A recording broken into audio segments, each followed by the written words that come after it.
आपके जितने भूत प्रेत पिशाच एंटिटीज हैं, इनमें सब में काम वासना है और उसी के कारण वो नीचे इधर पे फालतू बैठे हैं। और मैं आपको बताऊं, काम वासना के कारण लगभग 70% कम से कम लोग, उनकी बौद्धिक क्षमता बुरी तरह प्रभावित होती है और वो उनमें एक कुछ परसेंटेज तक पागलपन आता है, विक्षिप्तता आती है। कामदेव ने जब भगवान शिव समाधि में थे तो कामदेव ने अपने 5 बाण छोड़े थे शिव के ऊपर और गहरी समाधि से भगवान क्षुब्ध हो गए थे और उन्होंने आंख खोल के कामदेव को भस्म कर दिया क्रोध से। उतनी गहरी समाधि से भगवान को निकाल के लाया काम। जब वो परमात्मा को उसने क्षुब्ध कर दिया तो तुम और हम चीज क्या है? इससे तुम कैसे ऊपर उठोगे? कोई प्लानिंग है तुम्हारे पास?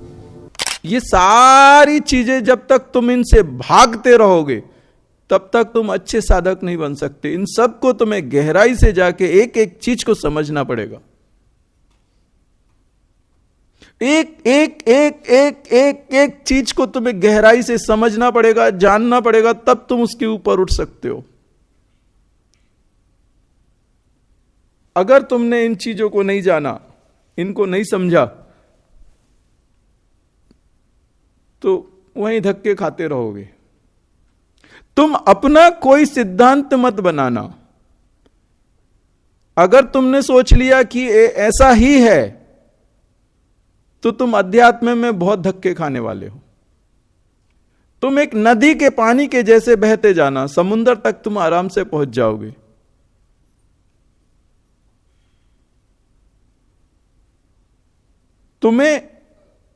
मैंने कई जगह क्या किया कि ये ऐसा ही होगा, तो उसकी वजह से जहां मुझे जाना था वहां नहीं जा पाया। मेरी मानी हुई मान्यताएं उसके आड़े आती थी।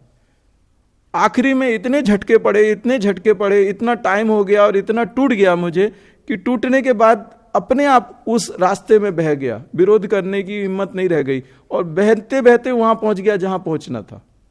जब वहां पहुंच गया तब मुझे पता चला कि यार मैं जो सोच के बैठा था वो गलत था। उसके कारण बहुत समय निकल गया और बहुत मेरे ये संघर्ष में मैं बहुत बुरी तरह मेरी शक्तियां खत्म हो गई, शरीर भी खत्म हो गया, टाइम भी उतना निकल गया।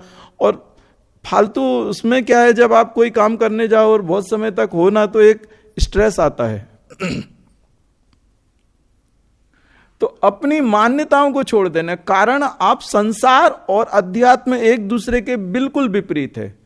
आपकी बुद्धि संसार के हिसाब से सोचती है और अध्यात्म उसके बिल्कुल विपरीत है।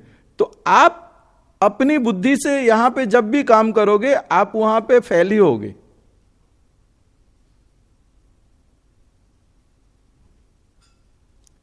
यहां पे आपने फेल ही होना है। आपके जितने भूत प्रेत पिशाच एंटिटीज हैं, इनमें सब में काम वासना है और उसी के कारण वो नीचे इधर पे फालतू बैठे हैं। मैं तुम्हें सीधी सी बात बताऊं, क्रोध उनमें बहुत कम देखा मैंने। उनमें लालच फिर भी है, लेकिन उतनी सबसे ज्यादा काम वासना, मरने के बाद भी वो काम वासना उससे कई गुनी ज्यादा मिली मुझे। एक जिंदा इंसान के ऊपर जितनी मैंने रिसर्च की, मरे हुए लोगों पे जब मैंने उन चीजों पे देखा तो उससे कई गुना ज्यादा नेगेटिव हो गए वो। अगर पॉजिटिव होते तो 3rd डायमेंशन में रुकते ही नहीं, निकल गए होते ऊपर, हाई डायमेंशन शिफ्ट हो गए होते। ये जो मैं तुम्हें सूत्र बता रहा हूं, ये सूत्र यहां काम करेंगे। जो मैं तुम्हें साधना करा रहा हूं वहां पे तुम्हें रास्ते मिलेंगे, वहां पे इन्हीं सूत्रों से तुम आगे जाओगे।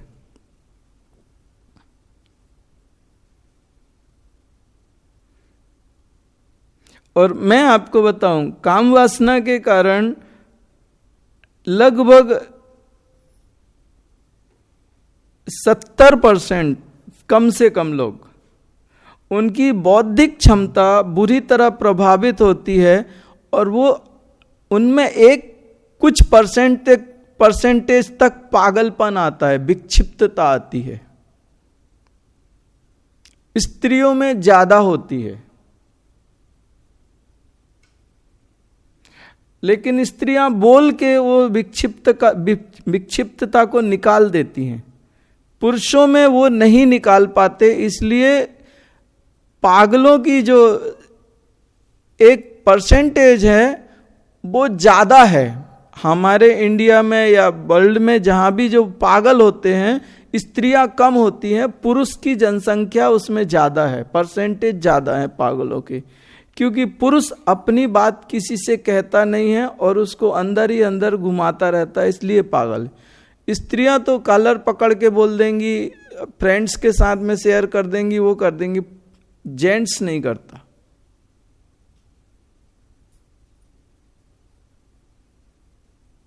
डिप्रेशन, स्ट्रेस, एंजाइटी, आप एक चीज को क्लियर कर दो, बहुत सारी चीजें आप इंसान को एकदम, अगर आपने काम वासना पे अगर थोड़ी देर के लिए कंट्रोल कर लिया,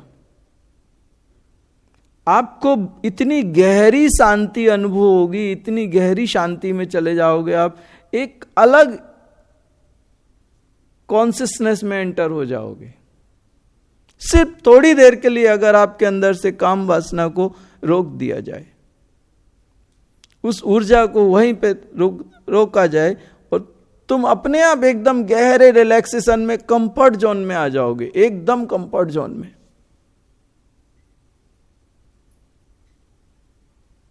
स्टार्टिंग लेवल ही होगा, खत्म नहीं हुई, सिर्फ उसको रोक दिया गया, वो तुम्हारे अंदर से निकाली नहीं, सिर्फ उसके सोर्सेज वहां पे गेट बंद कर दिया गया कि भाई रुक जाओ, जितनी तुम्हारे शरीर में आ गई उतनी आ गई। उसको थोड़ी देर के लिए कह दिया गया कि अभी नहीं, अभी रुको। उतने में तुम एक गहरी शांति में आ जाओगे, तुम्हें लगेगा ये सबसे बढ़िया कंफर्ट जोन है, बेटर है, जबकि वो स्टार्टिंग लेवल है। थोड़ी हल्की सी एक तुम्हें झलक मिली है कि उससे मुक्ति की।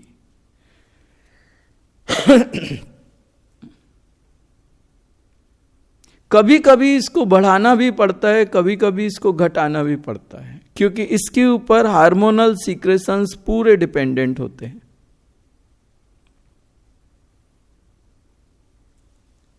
कभी शरीर की ऐसी हालत हो जाए कि शरीर मृत्यु की ओर जाने लगे, और जब शरीर कंट्रोल के बाहर हो जाए तो इसके सीक्रेशंस अगर बढ़ा दिए जाएं तो इंसान फिर से जिंदा हो जाता है। क्योंकि ये शक्ति है, काम वासना एक शक्ति है, और इतनी प्रचंड है, ये इतनी प्रचंड है कि आप सब कुछ जीत सकते हो, लेकिन इससे नहीं जीत सकते। जैसे जहर को औषधि के रूप में उपयोग किया जाता है, वैसे ही काम को, वासना को कभी कभी ऊर्जा के रूप में रूपांतरित, ऊर्जा के रूप में शरीर में प्रवाहित करने से जीवन बच जाता है। आपके यहां जो मुख्य शक्तिपीठ है, उसमें एक शक्तिपीठ है कामाख्या। कामाख्या शक्तिपीठों में मुख्य शक्तिपीठ माने जाता है। फिर कामाक्षी, ये जो शक्तिपीठ है, ये इस चीज की ओर इंडिकेट करते हैं कि तुम्हारे शरीर में भी काम है, और तुम्हारे मंदिरों में जो मंदिरों के नाम है, शक्तिपीठ के नाम है, उनमें भी कामाख्या, कामाक्षी, ये सब इंक्लूड्ड हैं। आप कई मंदिर देखो साउथ के, उनमें कुछ ऐसे पोज दिए गए हैं जिनको आप अपने बच्चों के साथ नहीं देख सकते, शायद पसंद नहीं करेंगे।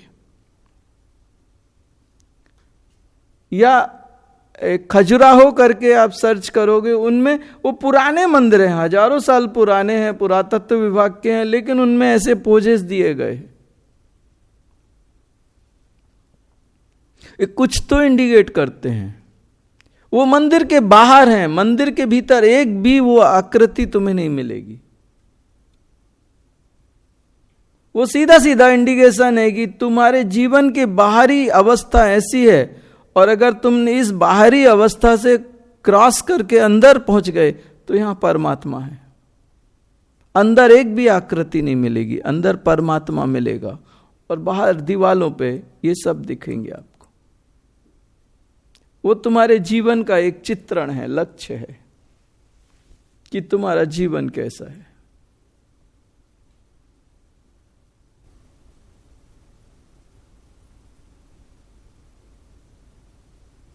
इसलिए कभी भी काम वासना से भागने की वजह उसको समझने की कोशिश करना।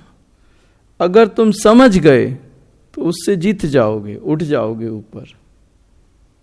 और अगर तुम नहीं समझे और तुम उससे भागते रहे, वासना से भागने वाले कभी वासना को जीत नहीं सकते। मैं इतनी बात हमेशा कह सकता हूं। एक तरीका है हठ योग,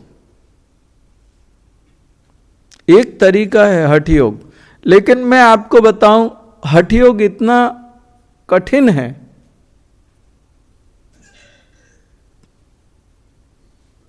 कि उसमें अच्छे अच्छे साधक गिर जाते हैं, उसमें पास होने के चांसेस बहुत कम है।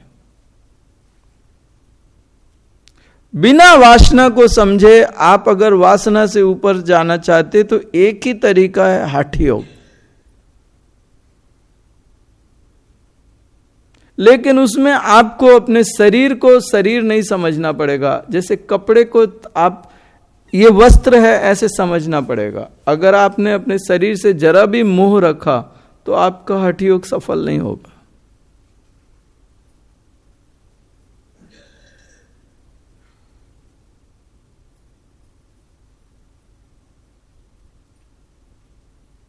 हठ योग वाले अपने बालों को ऐसे नोचते हैं, वो ऐसे ब्लेड या उस तरह से बाल नहीं करते। उनके पैरों से खून बहता रहता है, वो चप्पल नहीं पहनते, वो तपती दोपहरी में वो चलते रहते हैं, उनके पैरों से खून बहता रहेगा, वो चलते रहेंगे।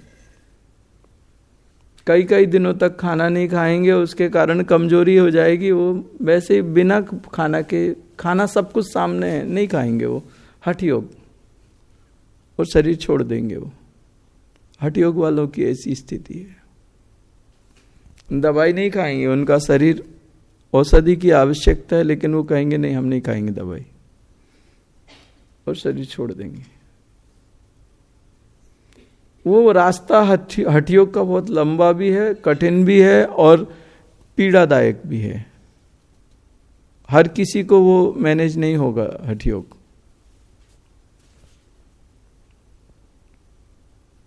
ध्यान रखिए, जो प्रकृति तुम्हें देती है वो नेचुरल है। जो प्रकृति तुम्हें देती है, जो प्राकृतिक है, उसमें कुरूपता नहीं है। तुम उसको कुरूप बना लेते हो, इंसान उसको विकृत कर लेता है। प्रकृति विकृत नहीं होती, इंसान उसको विकृत बनाता है।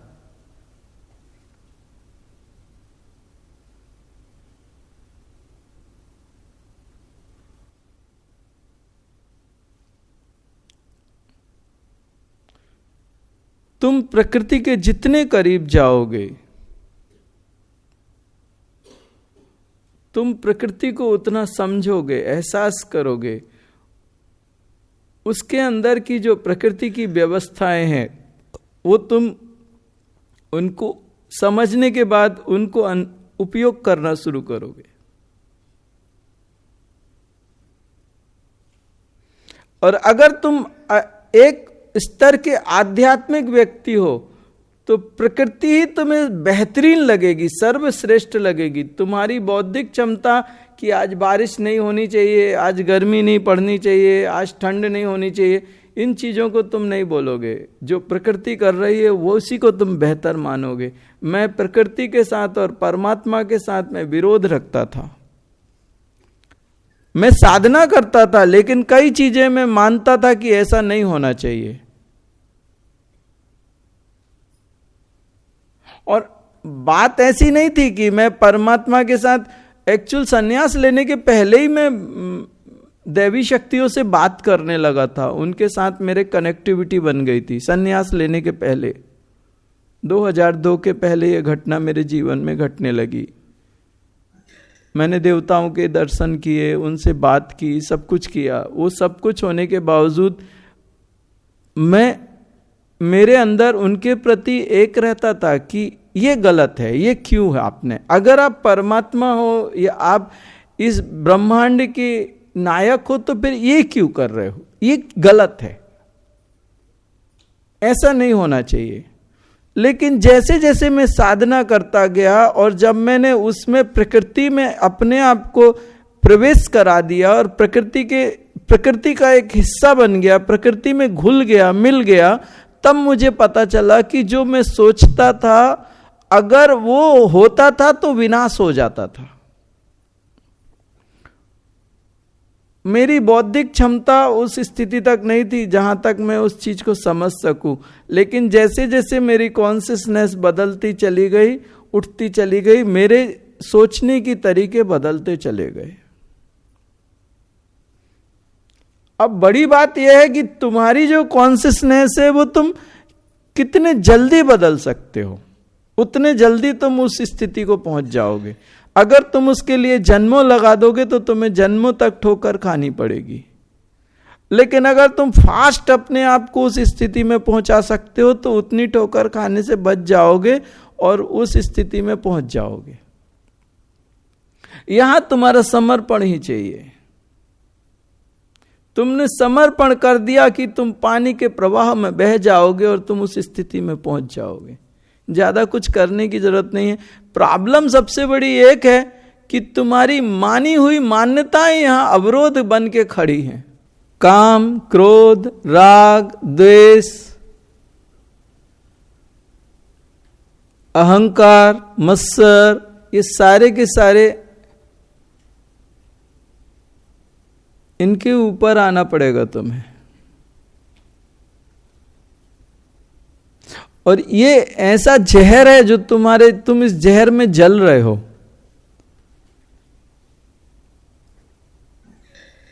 ये जो मैंने नाम लिए जहर हैं, इन जहर से तुम जल रहे हो। जैसे जैसे ये जहर एक एक तुम्हारे जीवन से निकलेगा तुम उतने रिलैक्स और कंफर्ट हो जाओगे, तुम्हारा जीवन उतना बेहतरीन हो जाएगा। इसमें से एक चीज है काम।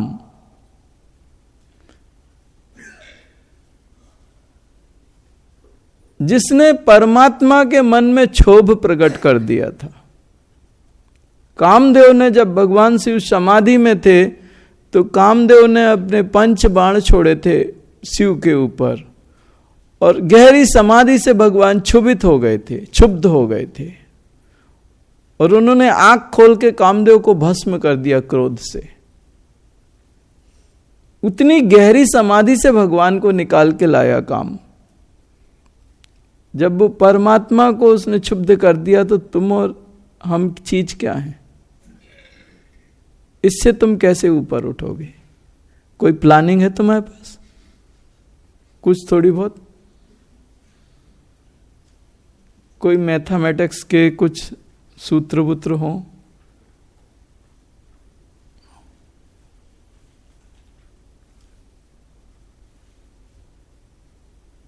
और जब तक तुम उससे ऊपर नहीं उठे तब तक तुम अंधे हो। है क्या पॉसिबल?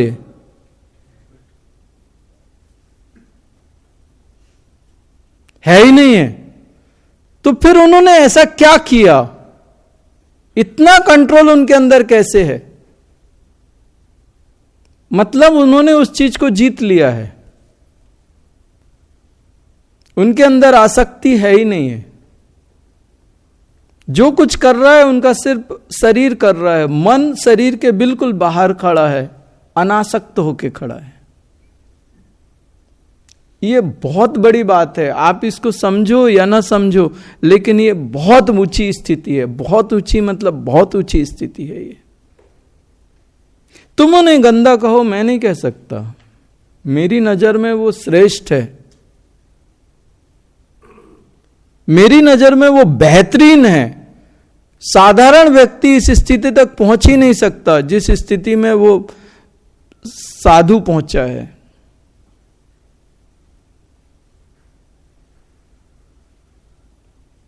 आपकी साधनाएं बहुत सरल है, उनकी साधनाएं बहुत कठिन है। आप अपने आप को बचा बचा के चलते हो, ये करोगे तो साधना टूट जाएगी। वो बचाते नहीं है। वो शरीर को सब विषयों में फेंक देते हैं और शरीर से बाहर खड़े होकर देखते हैं कि शरीर क्या कर रहा है।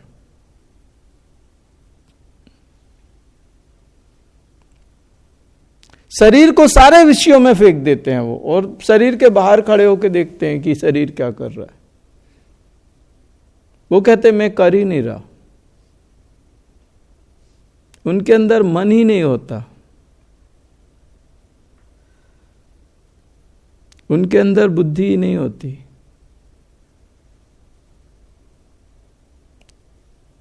उस स्थिति तक पहुंचना बोलो तो मैं साधना करता हूं, मुझे मालूम है कितना कठिन है। कितना कठिन मतलब कितना कठिन है। साधारण आदमी कहेगा ये बहुत बड़ा पापी है ना।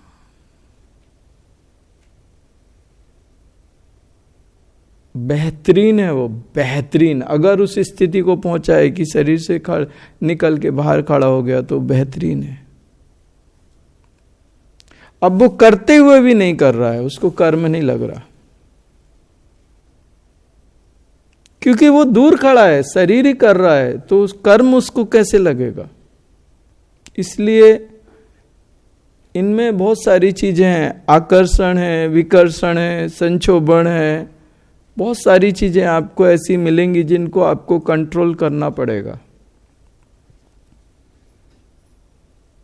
जैसे जैसे आप ऊपर जाएंगे बहुत सारी चीजें हैं। प्रकृति को कैसे, बहुत सारे प्रकृति में कभी कभी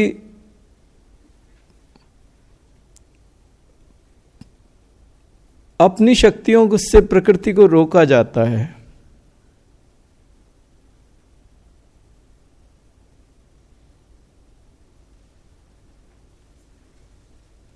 कभी कभी ऐसा समय आता है कि जो प्राकृतिक व्यवस्थाएं हैं उनको रोका जाता है। अगर उनको नहीं रोका गया और वो सीनियर्स की परमिशन या सबकी सम्मति से रोका जाता है,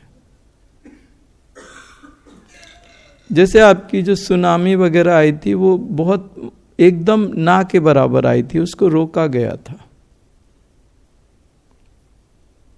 तो उस समय जो प्रकृति को रोका जाता है तो उसका साइंस क्या है और उसकी सिस्टम क्या है, प्रोसेस क्या है, इसके ऊपर जाना पड़ेगा। और काम कभी खत्म नहीं होता। काम को जिन्होंने उसकी दिशा परिवर्तित कर दी,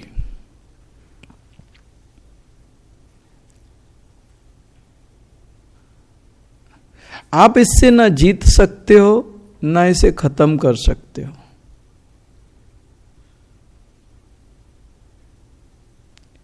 आप इसकी दिशा को परिवर्तित कर सकते हो, डायरेक्शन चेंज कर सकते हो।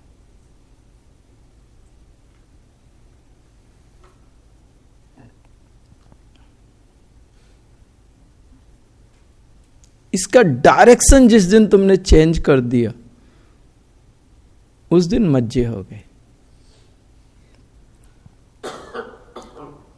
और वो तुम्हें ही करना पड़ेगा। तुम्हें इतनी साधना करनी पड़ेगी कि तुम वहां तक पहुंचो और उसके डायरेक्शन को चेंज कर सको।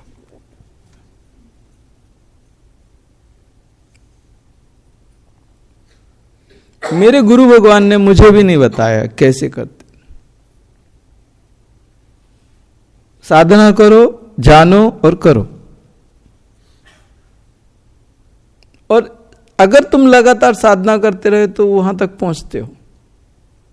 ईमानदारी से अगर साधना करी तो पहुंचते हो। वो बहुत सारे लोग पहुंचे और जिस दिन पहुंच गए उस दिन तुम बहुत बड़ी विजय को प्राप्त हो गए। बहुत बड़ी चीज तुमने सॉल्व कर ली, बहुत बड़ी जीत हो गई। तुम्हारे गिरने के चांसेस बहुत कम हो जाते हैं उस दिन। और उस दिन तुम्हें बहुत बड़ा गिफ्ट मिलता है, बहुत बड़ी शक्ति मिलती है। जिस दिन तुमने उसको पलटा दिया उस दिन बहुत बड़ी शक्ति मिलती है। अपने आप में वो शक्ति अध्यात्म में मायने रखती है।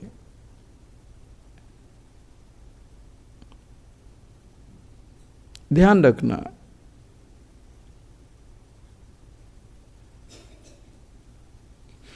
कुछ ऐसी चीजें होती हैं जिनको पाने के लिए हमेशा लगातार चलते रहना पड़ता है। अगर तुम इसको लक्ष्य बनाओगे तो बहुत लोगों ने पाया है, तुम भी पा सकते हो।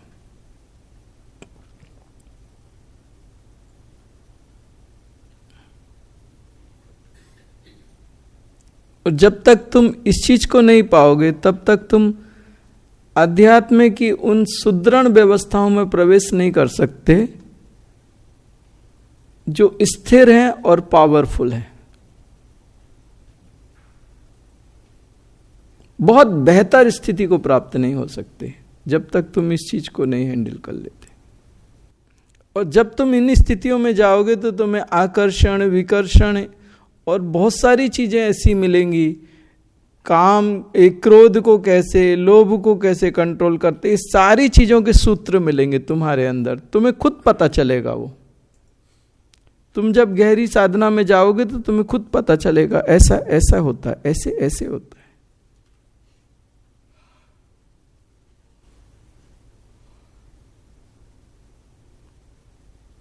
एक गुरु वो होता है जो तुम्हें शब्दों से बताए, एक गुरु वो होता है जो तुम्हें अनुभूति कराए। और मेरी कोशिश यह है कि तुम्हें उस स्थिति तक लेके जाऊं जहां तुम ये अनुभूति करो। इसके साथ तुम्हें पता चलेगा कि एक साधु संसार को कैसे कंट्रोल करता है। कंट्रोलिंग आएगी आपके हाथ में।